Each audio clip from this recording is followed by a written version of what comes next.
Você já deve ter lido diversas notícias nessa última semana sobre a ameaça séria que o Crystal Palace está sofrendo de ficar fora da próxima Europa League e possivelmente ser rebaixado para a Conference League. Neste vídeo você vai entender os motivos que levaram a essa exclusão e por que eu acredito que a possibilidade dessa decisão ser revertida é muito pequena.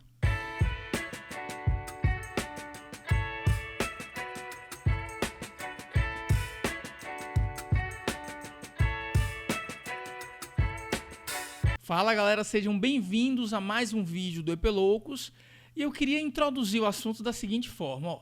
Instintivamente a gente já deixa as emoções falarem pela gente e começa a dizer, essa decisão contra o Crystal Palace é um absurdo completo.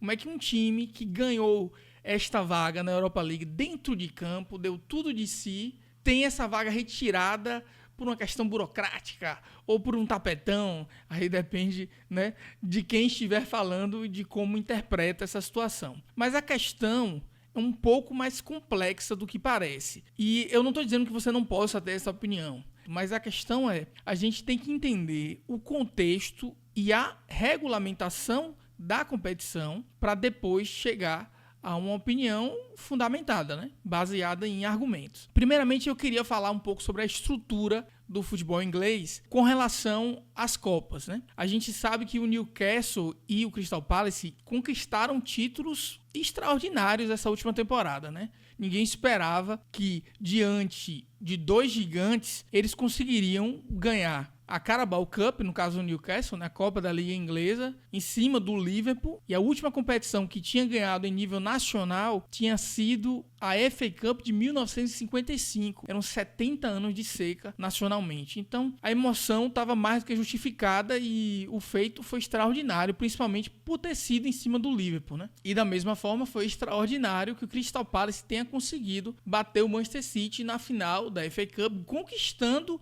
o seu primeiro título de relevância, né? Porque já tinha conquistado duas vezes a segunda divisão, uma vez a terceira divisão, mas nunca tinha conquistado um título no primeiro nível do futebol inglês. Então é incontestável o mérito desses dois clubes, né? Por terem ganhado competições tão importantes diante de duas potências do futebol inglês. Sem tirar nenhum mérito do Newcastle, é importante destacar que a FA Cup é um título mais importante, porque é um torneio mais tradicional, é o torneio mais antigo do mundo, é um torneio que envolve todos os clubes da estrutura, né, do ecossistema do futebol inglês. É importante entender que a Premier League é uma entidade separada, que organiza o principal nível do futebol inglês. E logo abaixo dela existe a administração da Football League, que administra não só o Championship, né, que é o segundo tier, né, o segundo nível do futebol inglês,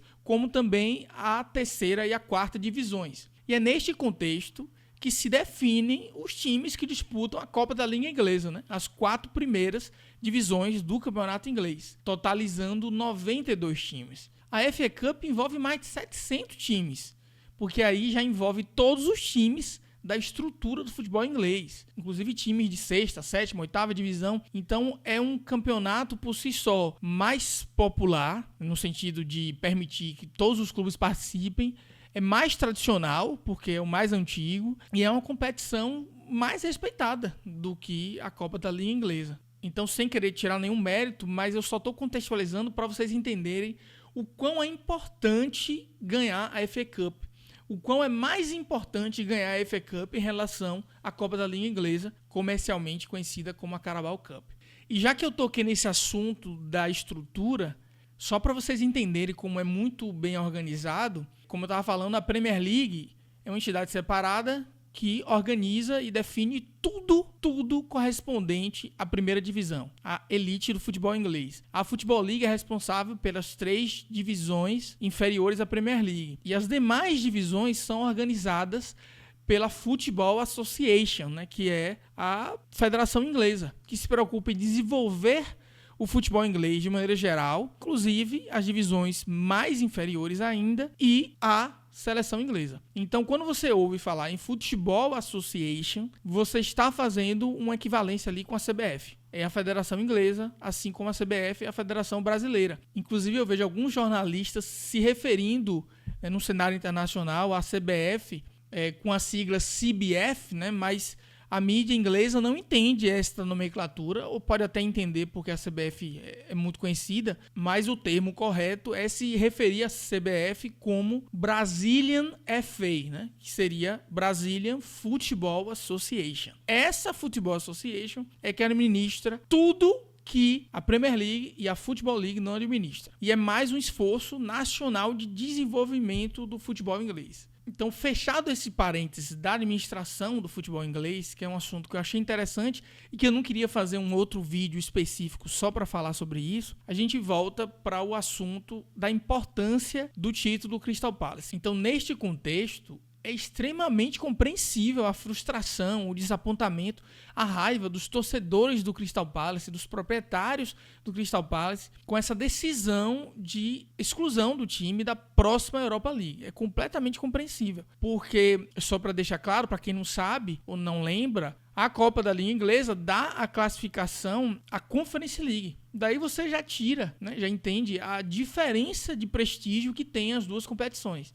E a FA Cup dá a vaga à Europa League. Embora a Conference League tenha crescido bastante nos últimos anos, é uma competição muito nova, não tem essa tradição. E a Europa League vem da época da Copa da UEFA, né? É uma competição extremamente tradicional. Um time que avança bastante na Europa League tende a ganhar mais do que o dobro do que o time que vai avançando na Conference League. Então a diferença é absolutamente abissal. Mas a gente tem que entender que nem a UEFA, nem a Premier League gostariam de tomar uma decisão como essa. Porque para que as competições tenham o respeito que elas merecem, é importante que o resultado de campo prevaleça. Então, é importante entender que essas decisões são tomadas com desgosto por parte da UEFA, inclusive. Eu vi muita gente comparando a situação com o Manchester City. Com o Manchester City a UEFA não toma essa decisão. Mas a questão é que a UEFA foi obrigada a tomar essa decisão, porque ela está seguindo o próprio regulamento. E abrir uma brecha no regulamento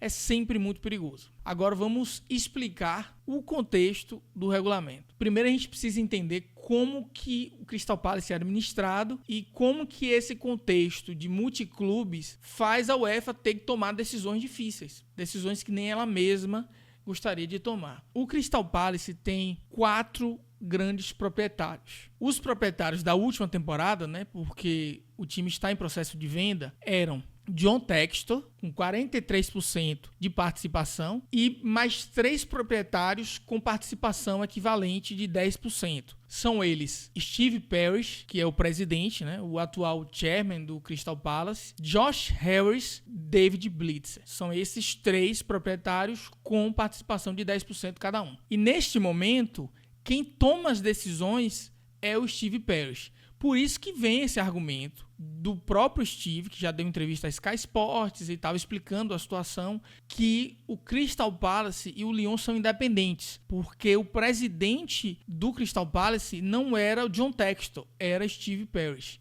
Era ele que era o chairman, era ele que tomava todas as decisões. Além disso, o time não fez negociações com o Lyon, então apesar de ser considerado pela UEFA como multiclubes, não estava funcionando como multiclube, né, no sentido prático da coisa, assim como Manchester City e Girona, que emprestavam jogadores, faziam constantemente negociações, não era o que estava acontecendo com o Lyon. Então, nesse sentido, dá para entender essa avaliação do Crystal Palace na sua defesa, né? Não adianta dizer que a gente é multiclube se a gente não se comporta como multiclubes. Só que a situação não é tão simples assim. Pelo seguinte detalhe, apesar de Steve Parish ser o presidente, os outros proprietários também têm influência, também participam das discussões. E isso está bem claro no regulamento. Se houver, de qualquer maneira, algum tipo de influência de um proprietário que já é também proprietário de um outro clube, essa administração é considerada como multiclubes. É o regulamento, gente, é o que está escrito. Além disso, o regulamento deixa bem claro que esta influência, essa participação pode ser direta ou indireta. E quando você avalia a administração do Crystal Palace, você vai chegar à conclusão de que os 4 proprietários têm voz. Era como se cada um tivesse ali um 25% de voz, de direito a voto, a dar opiniões. Só que no final das contas, quem define é Steve Parish. é ele que toma a decisão final. Ao mesmo tempo, eu entendo essa justificativa de John Textor de que ele não toma decisões, e realmente a imprensa tem noticiado que ele não toma decisões porque a opinião dele pode ser sempre vencida pelos demais, já que ele só tem 25% de voz, né, de votação. Só que isso já representa uma participação direta, não é nem indireta. O cara está participando das discussões e ele tem direito à voz, ele participa das reuniões, ele faz parte daquele grupo, da administração. E tem um outro contexto, né, que eu já mencionei aqui, que é ainda mais agravante, né, porque John Textor tem 43% do clube, né, de participações do clube. E aí primeiramente, quando eu vi essa porcentagem, eu pensei, se tiver um outro proprietário com 50 e tantos %, realmente a influência de Textor é muito pequena. Mas não é bem assim, porque ele tem disparado a maior participação. Esse contexto é importante. Um proprietário que tem 4 vezes mais participação do que todos os demais, você vai achar que realmente ele não tem influência? O cara que está investindo no clube, é óbvio que ele tem uma grande influência, mesmo que isso não seja representada em termos de voto, porque o voto é dividido igualmente entre os 4 proprietários, como eu já mencionei. E o CEO, vamos dizer assim, né, o presidente, é o Steve Parish, é ele que toma as decisões. Então, esse contexto é importante para a gente entender como que a administração do Crystal Palace é feita. E agora vamos responder a outra grande questão que surge nesses casos.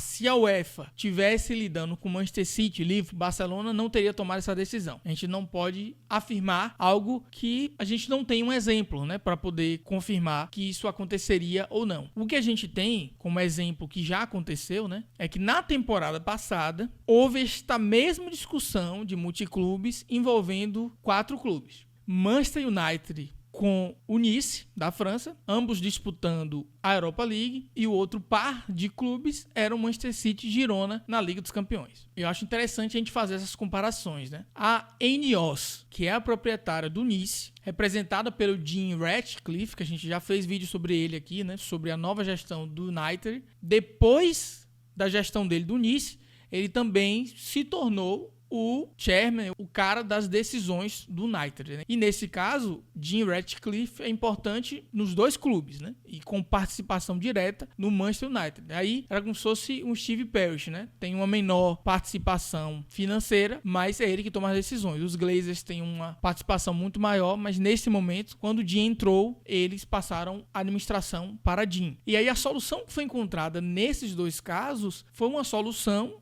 que respeitou o regulamento da UEFA e o prazo estabelecido para a UEFA de definir as mudanças da estrutura organizacionais dentro dos clubes, antes, inclusive, da temporada que define as vagas nas competições europeias terminar. Então é algo que você define um pouco antes da temporada começar. E o prazo da UEFA, prazo limite para definir essas mudanças organizacionais é 1º de março. Isso já é sabido por todos há muito tempo, há anos. Então, para que a gente consiga entender como resolver esse problema, existem 2 alternativas. O proprietário que tem participação em mais de um clube que disputa aquela competição diminui a sua participação para menos de 30%, deixando claro que ele não tem nenhum tipo de influência nas decisões, ou você pode transferir a sua administração daquele clube secundário, vamos dizer assim, para uma empresa independente que vai administrar e tomar todas as decisões daquele clube durante o período em que os 2 clubes estiverem na mesma competição. Foi assim que tanto o United e Nice quanto Manchester City e Girona, seus proprietários, Ineos, no caso do United e do Nice, e o CFG, o City Football Group, fez para Manchester City e Girona. Nesses 2 casos, eles não reduziram o percentual de participação, que são enormes, né? Eles apenas delegaram a administração do clube secundário. No caso do City, eles delegaram a administração do Girona, e no caso da Ineos, né, a administração do Nice para uma empresa independente, que é considerada, nesse caso, como trustee. Então esse é um recurso que esses proprietários multiclubes têm de manter a propriedade sobre os clubes, mesmo eles estando temporariamente numa mesma competição. E normalmente essa decisão é tomada para esses clubes de maneira temporária, né? E o período que essa nova administração tem validade é exatamente o período em que os clubes estão na mesma competição, que normalmente é uma temporada, né? Então agora o City vai passar a ter novamente a administração completa do Girona, já que o Girona não está mais em competições europeias. Então que fique bem claro que essas administrações seguiram ao pé da letra o regulamento da UEFA e por isso não há nenhum tipo de contestação. Então esse é um recurso interessante, né, chamado de Blind Trust, em português seria fundo fiduciário cego, que é utilizado exatamente para os casos em que há conflitos de interesse, de maneira geral, e aí você utiliza esse recurso para poder garantir a independência de duas entidades, né, duas empresas, dois clubes, neste caso. E aí que chegamos ao ponto principal do vídeo, né? Não adianta comparar os casos sem olhar os detalhes, por isso que eu fiz questão de aprofundar no regulamento da UEFA para a gente entender que são casos completamente diferentes. Agora, eu entendo que o contexto do Manchester City ajudou demais a tomar essa decisão. Pelo seguinte, quando o Manchester City tomou essa decisão de, entre aspas, separar as administrações dos clubes, através desse procedimento de confiar a sua administração temporariamente a uma empresa independente, eles tomaram essa decisão com antecedência porque o Girona se classificou para a Liga dos Campeões através da Liga, da campanha extraordinária que o Girona teve na La Liga na temporada que se classificou para a Liga dos Campeões. Quando tinha Savinho, quando tinha Ian Couto, era um time estrelado, muitos deles de jogadores vinculados ao Manchester City, né? Isso é importante lembrar, que o sucesso é justificado pela qualidade desses jogadores. E aí, como o time tinha essa previsão de se classificar para a Liga dos Campeões, porque o time esteve bem praticamente a temporada toda, né? O City teve condições de se antecipar a esse possível problema e resolver com a UEFA antes do prazo finalizar. Então entendo também esse contexto de que para o Crystal Palace, para a administração desse clube, seria muito mais difícil antecipar que o clube se classificaria para a Europa League através da FA Cup, né? Um título que ninguém esperava, o primeiro título da história do clube, o primeiro título relevante da história do clube. Então eu entendo esse contexto, mas por outro lado passa uma péssima imagem, né? Essa decisão deveria ser tomada até 1º de março e o clube estava avançando na FA Cup. Isso mostra que a administração não se preveniu e não confiou que o time poderia chegar tão longe na FA Cup. E isso passa uma péssima imagem da administração, né? A administração que não confia que um time médio da Inglaterra como o Crystal Palace possa ganhar uma Copa. E com o Glasner nessa temporada, principalmente na segunda metade, o time começou a disputar como time grande, né? Começou a criar dificuldades para os times do topo da tabela. Emendou uma sequência invicta muito bacana. Então o Crystal Palace estava bem. Para mim, é uma questão de sensibilidade da administração ter percebido isso e ter se precavido, né, já que é algo temporário, não precisa ser nada permanente, em criar uma blind trust quando ainda havia esse prazo, né? Até 1º de março, para poder tomar essa decisão. Não adianta vir agora, depois que tudo isso aconteceu e você perdeu o prazo, em dizer, mas eu não tomei essa decisão porque eu não sabia que eu ganharia o título. Paciência. É o papel da administração se prevenir e estar pronto para esse tipo de situação. Não dá para usar essa desculpa. Ou você se planeja e faz o correto, ou você aceita o resultado, que é a sua exclusão da Europa League. E aí não tem muito o que contestar. E aí, para explicar como que o UEFA tomou essa decisão, é muito simples. Não por coincidência, em mais um problema de gestão, o Lyon apresentou problemas financeiros que já estavam sendo discutidos há um bom tempo, né? Pelo menos desde o início da temporada passada. Já estava sendo discutido que o Lyon estava ameaçado a ser rebaixado. Não por coincidência, Testô é o majoritário do Lyon e é o homem que toma todas essas decisões. Ele se complicou com o Lyon foi rebaixado e aí numa apelação conseguiu retomar a sua vaga na primeira divisão do campeonato francês e também assegurar a sua participação na Liga Europa, né? Quando conseguiu mostrar que tinha condições financeiras, né, garantias de quitar as suas dívidas, que as dívidas do Lyon é que causaram rebaixamento, a partir do momento que o Lyon conseguiu, numa apelação, reverter o seu rebaixamento, ficou muito claro de que o Lyon não mais teria o obstáculo a permanecer na Europa League. Por que eu estou explicando isso? É porque com os dois clubes do mesmo proprietário classificados para a Europa League, se um deles estivesse na segunda divisão, era aquele que perderia a vaga. Porque o critério que a UEFA utiliza para poder nomear o time que vai disputar aquela competição, nesse critério de multiclubes, é quem teve uma maior posição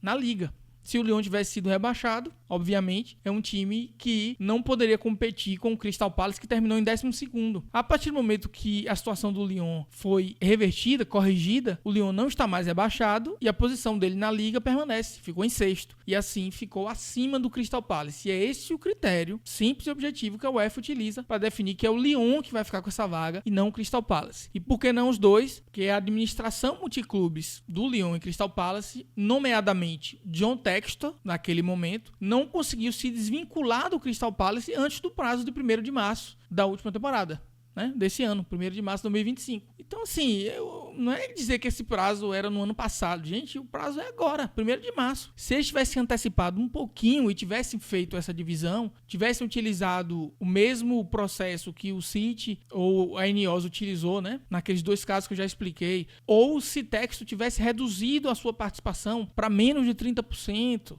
e aí se adequasse à regulamentação da UEFA, antes do prazo estabelecido, não haveria nenhum tipo de problema. E os 2 clubes estariam disputando a Europa League. Agora, sobre a venda do Crystal Palace. Mesmo que John Textor tenha vendido sua participação no Crystal Palace de 43%, a sua totalidade, para o americano Woody Johnson, que é o proprietário do New York Jets, esse processo ainda está em andamento, ainda nem foi finalizado. Mesmo que a Premier League já tenha dado até indicações de que vai aprovar, ainda não está efetivado, ainda está nesse processo de transição que deve demorar alguns meses ou que talvez só finalize no ano que vem. Então essa venda desesperada do John Textor, do Crystal Palace, não resolve o problema. Não teria como resolver o problema, porque não houve tempo hábil para que a venda se concretizasse e aí o seu vínculo do Crystal Palace não fosse mais considerado. E aí todo esse problema desapareceria. Então é muito fácil ele chegar agora, depois que o problema já está estabelecido e não tem solução,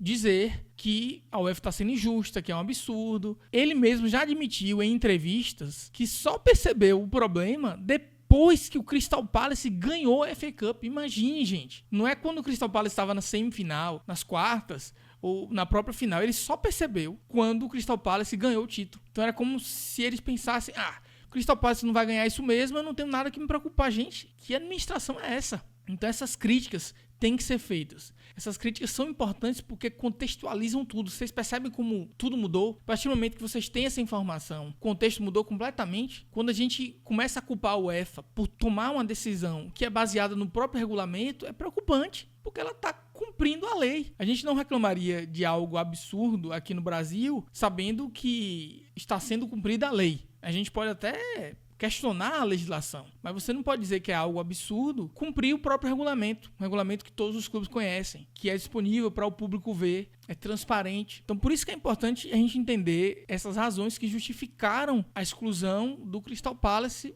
da competição. É algo que, mesmo que a UEFA pretendesse resolver, ela não teria como. Imagine você abre uma brecha dessa para as próximas temporadas. Todo clube que está num regime de multiclubes ia explorar essa brecha e não ia se preocupar. A regra deixaria de ser efetiva. Você abre uma brecha, você está destruindo a regulamentação. Embora eu entenda a justificativa de que John Textor não tomava decisões no Crystal Palace, só tomava no Lyon, e agora nem no Lyon ele toma, né? Porque depois da confusão com o rebaixamento do Lyon, ele também se afastou da administração do Lyon e provavelmente vai vender suas ações lá também e vai ficar administrando só o time belga e o Botafogo. Mas é importante entender que mesmo que ele não tivesse decisão majoritária no Crystal Palace, ele ainda tinha influência e participação em termos de votação, decisões minoritárias, 25%, né? Um dos 4 proprietários, e em termos financeiros, ele tinha 43% do clube, que passa dos 30% limitados pela regulamentação da UEFA. Então, está ferindo aí 2 quesitos da regra, né? A questão dos 30% e a questão da influência e participação.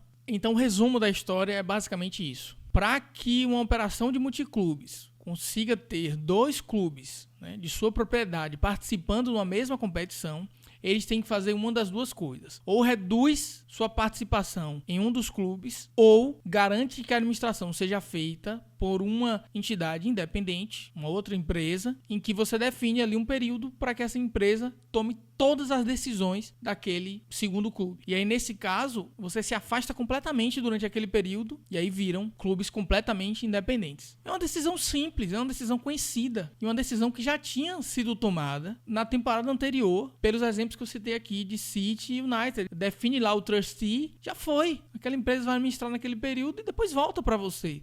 Não tem nenhum tipo de prejuízo. É uma outra situação interessante, né? Porque eles tomaram a decisão mais difícil. A decisão de vender, se realmente era uma decisão que o John Textor já tinha interesse de fazer há muito tempo, porque ele é muito criticado na Inglaterra, muito criticado na França, ele deveria ter feito isso com muita antecedência. Porque a venda do clube é um processo que demora muito mais do que a definição de um trustee, de um blind trust, que é esse fiduciário que vai fazer a administração da empresa durante aquele período. A administração do clube, né, nesse caso. E aquele prazo de 1º de março é o prazo para comprovar que a administração é independente. Então, esse caminho que Textor tomou de venda do clube era o caminho mais longo, mais difícil e que já não tinha possibilidade de dar certo, porque demoraria tanto que perderia o prazo de qualquer forma. Aí eles poderiam até tentar argumentar com a UEFA que eles deram entrada na venda antes do prazo, mas nada disso aconteceu. A decisão já foi tomada depois do prazo e é isso aí. Eles sabiam que o problema já estava estabelecido e não tinha solução. Por sorte, abriu uma brecha para o Crystal Palace com a situação do Lyon. Então, os torcedores e os proprietários do Palace estavam torcendo para que a situação do Lyon se confirmasse, o rebaixamento do Lyon. A única solução no Crystal Palace era torcer contra o Lyon. A partir do momento que o Lyon conseguiu reverter sua situação, consolidou a situação do Crystal Palace. Então eu tenho certeza que a UEFA não queria excluir o Crystal Palace, mas eles têm que seguir o regulamento. Eles ficaram sem nenhuma outra opção. Não tem o que fazer. É muito triste, é uma pena que um clube que conquistou um título tão relevante contra um gigante como o Manchester City não possa desfrutar da Europa League, considerando a diferença de nível entre Conference League e Europa League, mas paciência. Agora é começar a planejar a temporada e pensar no ponto positivo. O Crystal Palace tem muito mais chances de chegar longe na Conference League, inclusive vencer, como o Chelsea fez na temporada passada, do que na Europa League. Para mim, é muito claro, ainda mais quando se trata dessas questões legais e advogados e tal, que se a decisão for revertida e o Crystal Palace puder jogar essa competição, com certeza o Nottingham Forest não ficaria satisfeito e é bem provável que tentasse também recorrer. Aí ficaria algo sem fim, que tem que ser definido rapidamente porque a temporada já vai começar. Os clubes precisam saber que competição vão jogar, qual orçamento que eles vão ter para poder se planejar para a temporada. O calendário tem que ser definido, tudo tem que ser definido. Então, essas decisões têm que ser tomadas rapidamente. Embora seja muito triste, porque o Crystal Palace vai entrar em campo pela Conference League sem ter nenhuma conexão com o Lyon. Agora, o que eles argumentam que já não havia conexão antes, aí não tem como concordar. Porque na escrita da lei, não era necessário que John Textor estivesse tomando decisões no Crystal Palace e no Lyon. Bastava que ele tivesse influência nos dois clubes. E afinal, o que é que vai acontecer em relação à definição das vagas para essa temporada em competições europeias? É simples. O Nottingham Forest, que era o clube classificado para a Conference League, provavelmente assumiria essa vaga do Crystal Palace na Europa League e o Crystal Palace teria esse benefício de jogar pelo menos na Conference League, né? Não ficaria fora de competições europeias. Quando o Newcastle ganhou a Copa da Liga Inglesa, ele garantiu a classificação pelo menos na Conference League, né? Como a gente já discutiu aqui. Mas como ele garantiu a vaga na Liga dos Campeões pela Liga, ele cede essa vaga para o próximo clube, considerando a classificação da Premier League. Como Aston Villa classificou para a Europa League, a vaga da Conference League vem para o clube mais abaixo. Neste caso, o clube que está abaixo do Aston Villa é o Nottingham Forest. Então, o Nottingham Forest se classificou pela Liga para a Conference League, que é incrível, né? Um time que estava tão próximo da Champions, não conseguiu nem a Europa League. E agora, por essa reviravolta toda, o mais cotado para assumir essa vaga na Liga Europa. E aí, como prêmio de consolação, né? Vamos dizer assim, o Crystal Palace vai ficar com a vaga do Forest na Conference League. E uma reflexão que eu queria fazer agora no finalzinho desse vídeo é que é importante que a gente use esses exemplos como reflexão sobre essa administração de multiclubes, né? Que é tão mencionado nas notícias hoje em dia como uma solução para clubes que têm dificuldades financeiras, que podem ter um conglomerado de clubes se ajudando, fazendo transferências, empréstimos. E agora a gente está começando a ver, porque são administrações relativamente recentes, né? A gente está começando a ver os fortes pontos negativos desse tipo de gestão, né? Porque a gente vê ali o Grupo City e tal, a gente já pensa, nossa, que bacana fazer parte desse grupo. Mas agora os lados sombrios dessas administrações começam a vir à tona. E a gente tem que refletir que pode ser perigoso para os clubes. Imagina você conquistar uma vaga para uma competição europeia e não poder disputar. Eu não estou dizendo que essa gestão multiclube em si é algo ruim, mas a ideia é que é algo que precisa ser muito bem administrado para que esses conflitos não aconteçam e que não causem algo tão dramático como o que aconteceu agora com o Crystal Palace, né? E especificamente sobre a gestão do Grupo City, também vale destacar o seguinte, mais uma reflexão sobre essa operação de multiclubes. Era ótimo ver a participação de City e Girona na Liga dos Campeões. Era algo evidente do sucesso do grupo. Poderíamos argumentar que eram 2 clubes nas 2 principais ligas do mundo hoje em dia, né? Um clube na La Liga, outro clube na Premier League, brigando por vagas em Liga dos Campeões, chegando próximo do título, no caso do Girona, ameaçou conquistar o título, tudo lindo, por uma temporada. E aí o que aconteceu depois? Que aí vale como reflexão. É isso que eu tô falando. O Girona se classificou para a Liga dos Campeões, porém, como eu já mencionei aqui, antes da temporada começar, o City teve que passar a administração temporariamente para uma empresa independente. Nesse período, o City também não ajudou, né? Tirou o Savinho do Girona. Ian Couto saiu do Girona, né? Para o Dortmund por empréstimo. Não entendi exatamente a decisão, se foi uma decisão do jogador, achei estranho. Ele nem é titular absoluto no Dortmund hoje. Eu acho que ele estaria sendo muito mais importante para o Girona. É interessante que a gente mencione isso. O Girona ficou meio que desfigurado na temporada que disputou a Liga dos Campeões, né? Além desses 2, Ian Couto e Savinho, perdeu também Dovbyk, atacante, que foi para Roma. Perdeu Alex Garcia, meio-campista de muita qualidade, que foi para o Bayer Leverkusen. Perdeu seus principais jogadores e muito enfraquecido. Das 8 partidas que disputou na Liga dos Campeões, perdeu 7. Eu estou dizendo aqui que o time deveria ter enfrentado de igual para igual o Arsenal, o PSG, Liverpool, Milan. Não necessariamente, né? Talvez o Milan poderia competir, mas o time tomou uma sapatada do PSV, 4-0. O time perdeu do Feyenoord. O time perdeu de um clube austríaco que eu nem conhecia, né? Sturm. Que time é esse? Então foi uma campanha vergonhosa na Liga dos Campeões, apenas ganhando de um time da Eslováquia, que é o Bratislava, né? Então, uma campanha para esquecer. Na Copa do Rei foi eliminado na segunda rodada por um time chamado Logroñés. Você conhece? Porque eu não conheço. Segunda rodada nos pênaltis. Aquela rodada que todo mundo passa com tranquilidade. Girona caiu. E no Campeonato Espanhol, o time ficou à beira do rebaixamento. A 1 ponto do Leganés, que foi rebaixado. E é interessante que eu estava olhando os jogos para relembrar. E o Leganés empatou com o Girona em casa, 1-1, com um jogador a menos, que foi expulso. E no jogo, na casa do Girona, o Girona ganhou de 4-3. Imagine, por um gol, se o Girona tivesse empatado esse jogo em casa por 3-3, já que os jogos entre eles eram sempre muito competitivos, o Girona teria sido rebaixado por um gol. Se não tivesse vencido esse jogo, né, teria 2 pontos a menos e o Leganés teria 1 ponto a mais. E assim o Girona seria rebaixado no lugar do Leganés. Então, veja como isso é crítico, né? Uma temporada no céu e a outra temporada lá embaixo. Então, essa questão de multiclubes é complexa. O City foi esperto em obedecer o regulamento e se preparar, mas o Girona teve uma temporada vergonhosa. Então, não dá para dizer que a decisão deu certo. Foi um fracasso absoluto. Então, mesmo tomando uma decisão administrativa correta, o CFG deixou o Girona na mão. E a administração que assumiu deixou o clube na M também. Então, a gente tem que ficar de olho nessas administrações multiclubes, porque o potencial para problemas é enorme. É isso aí, galera. Eu fico por aqui. Se você gostou do vídeo, não se esqueça de deixar o like, se inscrever no canal. De repente, se você tem um amigo que você acha que pode se interessar por esse conteúdo, não deixe de compartilhar, porque é um conteúdo rico que foi construído através de pesquisa, não é uma opinião sem fundamento, né? A gente está tentando trazer aqui conteúdos diferenciados para você.